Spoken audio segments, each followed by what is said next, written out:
Hey guys, this is Tommy with Tommy Nation Politics. How's everyone doing today? Tommy Nation Politics.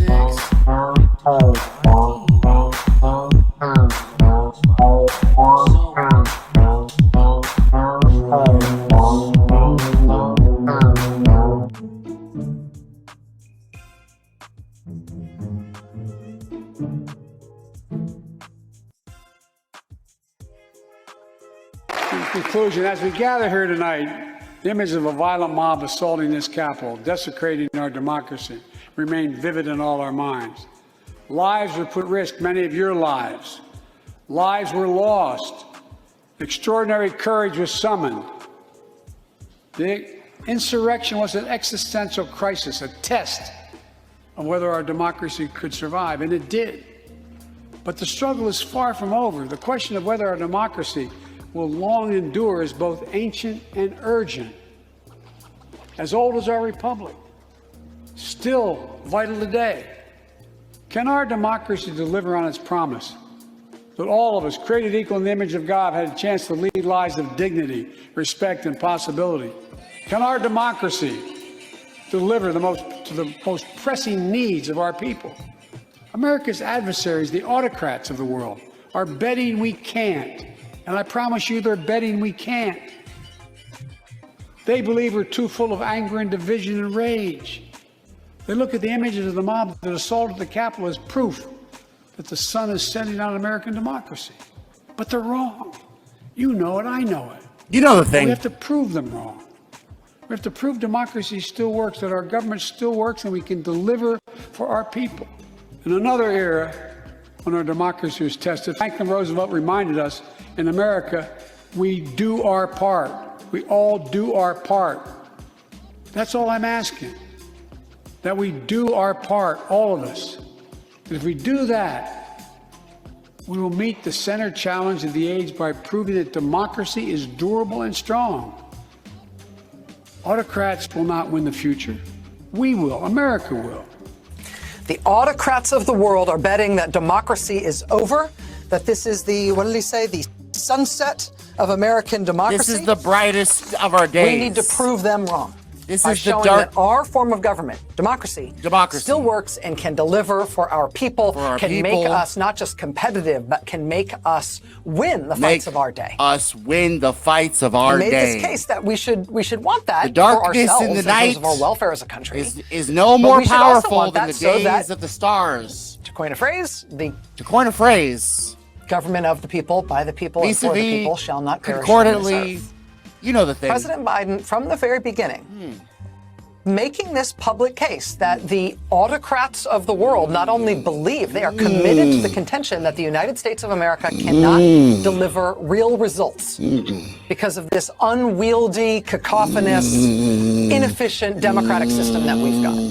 They're betting on it. They are committed to our failure. And so we have to show our success. We have to show that they're wrong. We have to prove that we can do it. That we can govern, we can deliver, we can address the challenges of our time. President Biden has returned to this theme again and again in the course of this past year. He often puts it in quite personal terms, in terms of which autocrats he's talking about. Autocrats, yes. Who's he talking about? I've known Xi Jinping for a long time. I spent hours upon hours with him, alone with an interpreter, my interpreter and his, going into great detail. He's very, very straightforward. Doesn't have a democratic with a small d bone in his body, but he's a smart guy. He's one of the guys like who thinks that autocracy is the wave of the future. Democracy can't function in an ever complex world. I've spent an awful lot of time with Xi Jinping, President of China, more than I'm told than any other world leader has. And he's made it really clear. He doesn't think democracies can compete in the 21st century. Oh, shit. What? Just come back from a... Come back for another one, Betty. Look, fat. He thinks the same thing. He thinks the same thing. Well, I got news for him.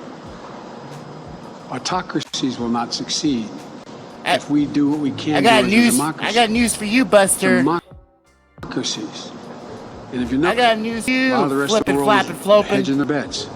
whether to move toward autocracy I got news for you. or stay with democracies. I got news for you, Flipper. So this is what President Biden is doing right now. Yeah, this started at about 7:45 Eastern time tonight. Rachel? Narrate the shit. Hard to believe that it's a coincidence. It's a coincidence that this afternoon, right before he went into his summit with Xi Jinping. What do you do? There he was at a full-blown, crowded, multiple standing ovation, formal signing ceremony formal at the White signing House, ceremony. Celebrating the fact that he has just robbed the American people fucking one more time. The sixth robbery of the American people since the fucking CARES Act has this COVID pandemic has put wings on the goddamn Republicans and Democrats, guys. And they've robbed us so many times. There's inflation up the ass. And now he's going to ask the fucking Treasury to print out $1.2 trillion more dollars that we're going to fucking be raped by the Fed over, guys. Raped. We're going to be raped by the Fed, guys. You better hope to God your lucky fucking charms you get something out of this fucking spending bill, guys, because guess what? You ain't getting shit. I'll tell you who is getting shit, though. All the corporations, they've been fucking clamoring for Biden to sign this shit all fucking week. He kept saying, soon, man. Look, buddy. Look, fat, you ever been to Iowa? It's a little strange around here now. I'm the president. I don't know.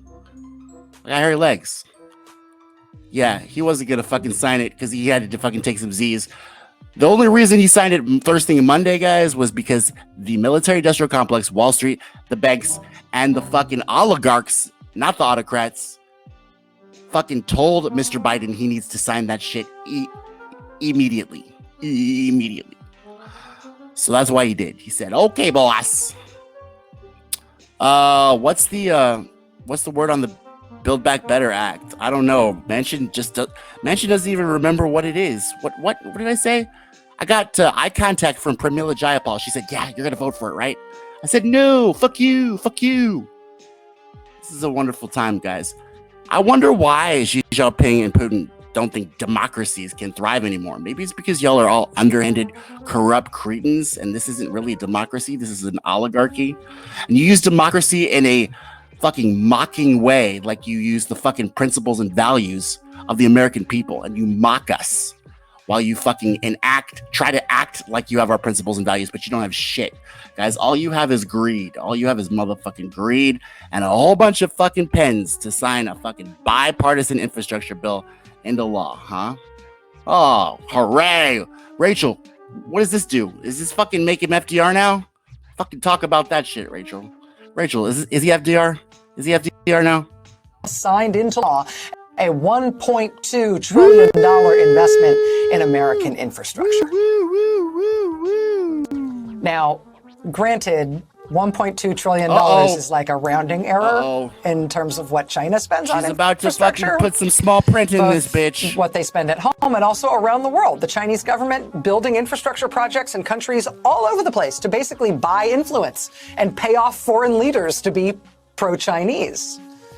They are way ahead of us in terms of infrastructure spending and in terms of building for the future. But hey, at least as of today, we're finally trying. At least as of today, we finally... Guys, let's listen to that shit one more time, because this is when Rachel Maddow, the fucking Rhodes Scholar, this is when Rachel the fuck Maddow, Rhodes Scholar, smartest little fucking Hufflepuff in the Harvard Commonwealth, lays out for you the fine print in this bitch. Listen to this shit one more time. I want you to listen to it real carefully, though. I'm gonna turn the music off because I want y'all to listen to this. This is what's really happening, guys. This is what's actually happening. We're not really doing infrastructure. We're doing influence, guys. I don't know if y'all remember this or know this, but this is called fucking when you let two political parties usurp the reins of government from the people. This is what happens, guys. Let's see. What's that? Go ahead, Rachel. Go ahead, Bugatti. What? Rachel. Can't hear your shit.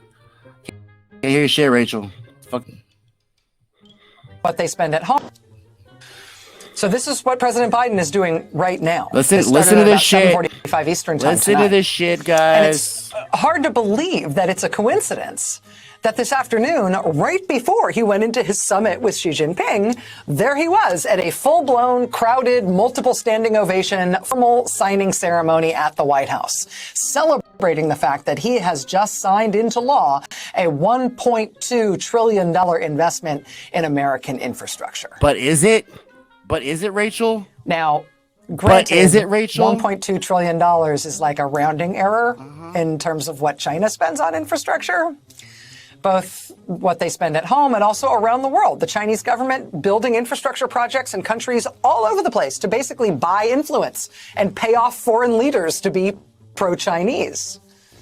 They are way ahead of us in terms of infrastructure spending and in terms of building for the future. But hey, at least as of today, we're finally trying. At least as of A violent mob.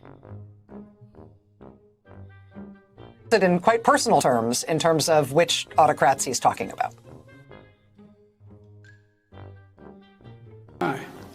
He's one of the guys like Putin who thinks that autocracy is the wave of the future democracy. A $1.2 trillion investment in American infrastructure. Now, granted, $1.2 trillion is like a rounding error in terms of what China spends on infrastructure, both what they spend at home and also around the world. The Chinese government building infrastructure projects in countries all over the place to basically buy influence and pay off foreign leaders to be pro-Chinese. Now, $1.2 is like a rounding error in terms of what China spends on infrastructure, both what they spend at home and also around the world. The Chinese government building infrastructure projects in countries all over the place to basically buy influence and pay off foreign leaders to be pro-Chinese. Now, granted, $1.2 trillion is like a rounding error in terms of what China spent on infrastructure, both what they spend at home and also around the world. The Chinese government building infrastructure projects in countries all over the place to basically buy influence and pay off foreign leaders to be pro-Chinese. Now, granted, $1.2 trillion is like a rounding error in terms of what China spends on infrastructure, both what they spend at home and also around the world. The Chinese government building infrastructure projects in countries all over the place to basically buy influence and pay off foreign leaders to be pro-Chinese. They are way ahead of us in terms of infrastructure spending and in terms of building for the future. But hey. Thank you, Rachel. Thank you for that little kernel of fucking insider truth. You are such This isn't about infrastructure. It's not about you. It's not about you. It's about the Democratic Party. It's about sending a message. Everything burns.